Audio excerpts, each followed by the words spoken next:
Olá, meu amigo, minha amiga da Jovem Pan, olá, Thiago Dimer. Sextou, e por isso eu quero deixar aqui uma dica, uma sugestão de leitura para o final de semana. Uma obra que fala de um dos políticos mais importantes do século XX. Eu estou falando da obra Fator Churchill, escrita pelo político e jornalista Boris Johnson. Boris Johnson foi prefeito de Londres e primeiro-ministro da Inglaterra.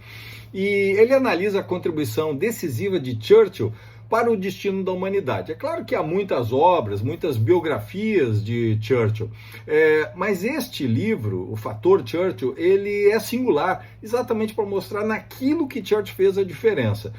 Certamente, se não fosse ele, seria muito possível que a Europa tivesse, especialmente a Inglaterra, que era o único país que resistia, tivesse capitulado a Hitler em 1940. Estava toda a Europa ocupada, só a Inglaterra resistindo, os Estados Unidos não estavam apoiando, mas foi exatamente essa capacidade de resiliência, né?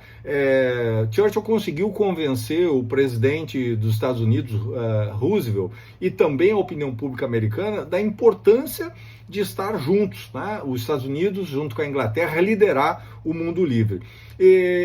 E certamente, sem esse apoio, né, a Europa seria ocupada efetivamente por Hitler. É claro que também é necessário registrar que naquele momento havia um movimento de adesão ao fascismo, de apoio ao fascismo e ao Hitler nos Estados Unidos, liderado inclusive por personalidades muito expressivas, como o empresário Henry Ford e também o herói Charles Lindbergh. E, portanto, o Churchill teve muita habilidade para convencer e buscar essa união entre as duas nações. É também importante entender que no dia D, para a gente ver como esse papel decisivo, o fator Churchill, ele queria estar lá quando os soldados americanos, ingleses, entraram nas praias, né, desembarcaram nas praias da Normandia. Ele queria estar na linha de frente, né, exatamente para liderar. Teve que o rei tomar, né, uma ordem expressa para que ele não participasse da linha de frente dessa ação. Por quê? Porque Churchill sabia que esse dia era decisivo.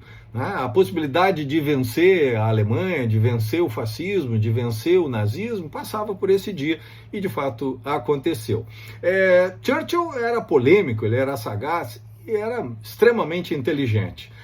O livro, Fator Churchill, ele revela como ele desenvolveu, veja lá no início do século XX, o estado de bem-estar social na Inglaterra, mas também o seu papel na criação da OTAN, na criação do Estado de Israel e também na defesa da Europa. Ele foi, talvez, o primeiro político a perceber a dimensão da Guerra Fria no enfrentamento com os russos e a antiga União Soviética. Veja, os desafios do passado nos ajudam a entender os dilemas do presente. Todas essas questões estão hoje na ordem do dia. Por isso, é muito importante a leitura desse livro. Pense nisso enquanto eu lhe desejo um excelente dia e um final de semana maravilhoso.